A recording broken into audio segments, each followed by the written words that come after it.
Photo घेऊन बघा, तुम्हाला हजारो ओंकार दिसतील त्या अग्नीच्या ज्योतीमध्ये, हजारो ओंकार.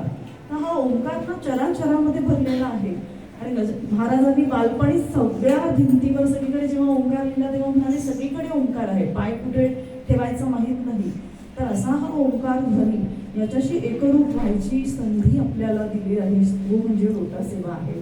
बरं का, ह्याचं शब्दात वर्णन करता येत नाही. आणि आम्हाला कळकळी वाटतं म्हणून आपण सांगतो की आम्हाला सप्टेंबर महिन्यामध्ये जास्तीत जास्त मुंबईची लोक पाठवायची आहेत. पण मला वाटतं त्याऐवजी हे रिव्हर्स झालं पाहिजे. जास्तीत जास्त लोक राजभाऊ आमच्याकडे आहेत आणि आम्हाला एवढे दिवस वाढवून द्या असं आपल्याला सांगता आलं पाहिजे.